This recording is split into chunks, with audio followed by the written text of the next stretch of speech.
lot of stuff to talk about with coaching. Two major things. Jeff Fisher has been hired in St. Louis. It was either St. Louis or Miami. Hired in St. Louis. He's going to be a Ram, leading the Rams.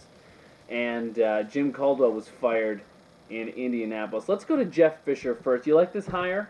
I think it's a great hire. It's the best hire St. Louis could have made, period, in this hiring process because he's the only real established name in this entire market. They also have an established quarterback in St. Louis and Sam Bradford. As long as he stays healthy, this team's got nowhere to go but up. And if you're Jeff Fisher, the money's going to come no matter which job he got. But you look at the Miami situation with Matt Moore, not having the established guy under center, I felt like this is going to be a perfect marriage for these two. You think Yeah, so? he was actually on staff with the Los Angeles Rams before they moved out here, before he joined the Houston Oilers staff, became the Tennessee Titans, was the longest tenured coach in the NFL before he got fired last year. A guy with a lot of experience, a guy who's going to want a lot of control, and I'm sure he's going to get that with what they're paying him as well. We'll see what kind of staff he brings in. I think that's always very important, who a coach hires. And I think he has a chance to be successful. But think about this too. As much highly as we think of Jeff Fisher, a Super Bowl appearance, and I didn't realize this just thinking about him. I had to look it up. He made the playoffs 5 times in 16 years. Yeah. That's not an elite level as far as that. Of course, you're dealing with the Colts in that division, which was dominant for a 10-year stretch. 10 wins every season for, however many years. So that worked against him as well. I feel like he did more with less, though, every year. Because it seemed like you look at these Titans rosters. Yeah, they had Eddie George for a few years at the twilight of his career. And that was probably the best time, the most success he's had. And also McNair leading the charge of the offense. But looking down the 53-man roster, it seems like there's not a real big guy that you think that just jumps out at you. So it seems like Jeff Fisher's the guy that does more with less every year. And now that he's got some guys, some key offensive and defensive players to build around, he might have a higher ceiling of success in St. Louis. Yeah, it looks like we're also looking at Saints D coordinator Greg Williams, probably going to be the defensive coordinator with Jeff Fisher just because they have a long personal relationship. And it seems like it's a given, although it hasn't been officially announced. Linebacker Jonathan Williams tweeted the other day, he's a great coach. I wish him well in St. Louis. So he kind of let the cat out of the bag. Right? What did I say? I think Williams. And Vilma. Vilma, Jonathan Vilma, linebacker on the Saints. And Hugh Jackson is getting interviewed today for the offensive coordinator position.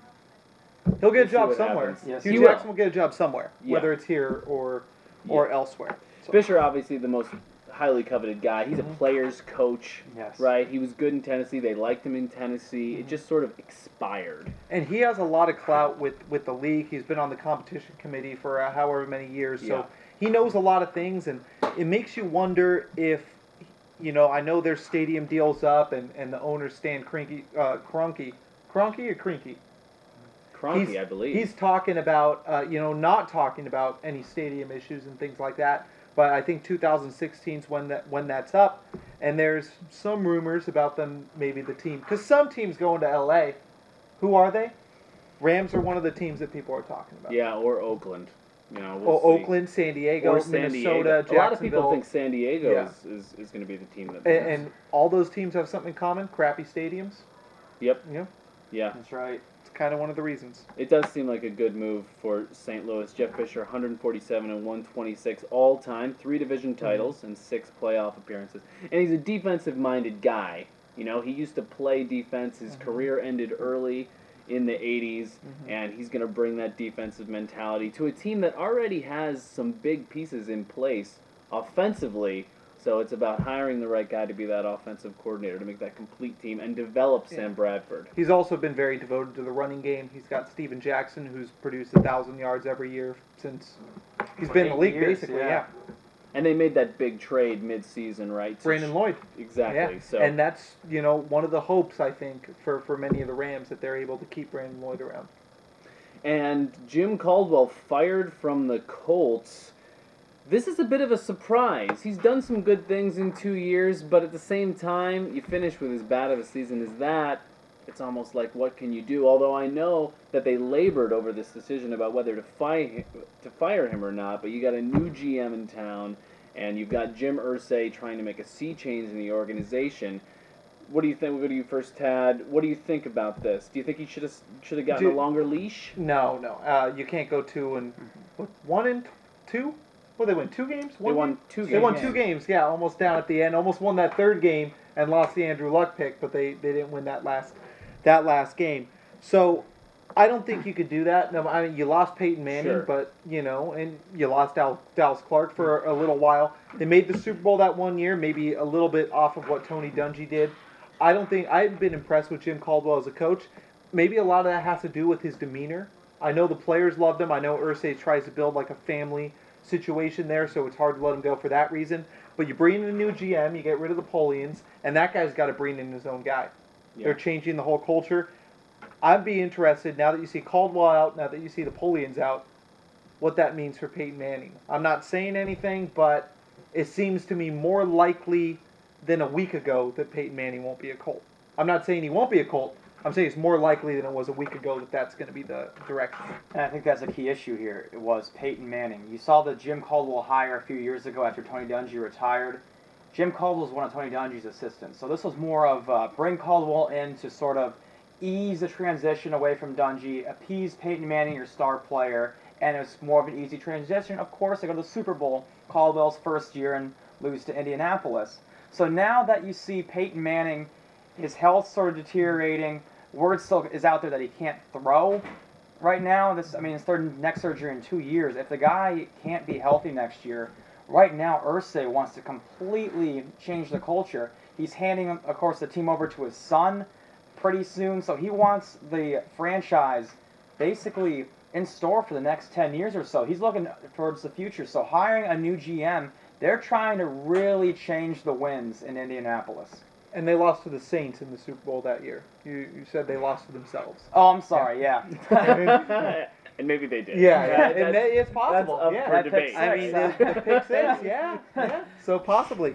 Well, just before we get to the Peyton Manning issue, because there is maybe a little bit we can talk about, probably a lot, and we'll get to more of that next week when we have lots of time here in that Pro Bowl week to sort of talk about, But here are some names I'm hearing here: Marty Morningwig, maybe for this job; Mike McCoy, Joe Philbin, obviously, who just went through that tragedy, but he's in more than just this. Oakland as far as as well, yeah. And Miami, he's talking to these in Tampa Bay. He's in all these discussions, and why not? He's the Green Bay offensive coordinator. Yeah. I mean, that's good. A high-powered offense. And of course, there's Steve Spagnuolo, who was brought in to interview for the defensive coordinator position there while Caldwell was still installed. And apparently, he was part of the meeting, and then Caldwell was fired. But I guess I was hearing some reports that might be a great reason to sort of shift him over, at least in the conversation of possible head coaches as well. So, Adam, of these options that we're looking at, who do you think is the best fit here? Or who are the few best fits? I mean, of course, Spagnuolo can really turn a defense around. I mean, right now they're one of the worst in football, and right now Robert Mathis and Dwight Freeney are free agents. Not sure if they can keep both of them, or even if one of them. But still, they got a lot of work to do on the defense. Spagnuolo's a good guy, but I think Marty Morningway, it probably is the best fit for Indianapolis. Because, of course, I don't see them drafting anybody but Andrew Luck with the first overall pick. And, of course, they haven't really formally announced it, but just the way the draft goes is just to keep everybody guessing. So it's pretty much the inevitable that Indianapolis will draft him. Marty Morningway, a well-renowned quarterbacks coach, had his success at Philadelphia, his success in Green Bay under Mike Holmgren's staff. So I think he is the guy to bring in Indianapolis. Yeah, what do you think? That's your guy. Yeah, it seems unlikely for Spagnuolo, for not the reason that I don't think he can be a successful coach, but very seldom do you see a guy who just got fired as a head coach get a head coaching job right off the bat. Sure. So coordinator absolutely is the thought, especially since, Grigsby has been in that front office for the Eagles for a while, and Spagnuolo used to be a defense coordinator under Jim Johnston. So that makes sense in that sense. The thing with him, though, is he's actually very highly coveted around the league right now, and he's talking to everybody. Yeah. And there's more than a few head coaching vacancies still sitting out there. Teams are taking their time this year in the offseason picking their coaches. Well, that's the thing. Tampa Bay's been without a coach for weeks now. The NFL starts the season right before draft day starts 2 to 3 weeks later than it normally does because of the lockout. And because of that, now teams are starting to take their time on the coaching search because now they got free agency starting a lot later than it was in the past. And a lot of time, who is the hottest hires? Assistants from Super Bowl teams. Yes. So you got to wait for a little while to talk to him. Maybe the D coordinator in San Francisco. It's hard to imagine anyone from the Giants. Maybe Perry Fewell. Perry Fewell's a name that's been linked to Tampa Bay Mhm. for at least a defensive coordinator job. I don't know about the head coach, but it seems like every other assistant in the NFL is up for the Tampa Bay gig. So Yeah. we'll have to wait and see on that. But it's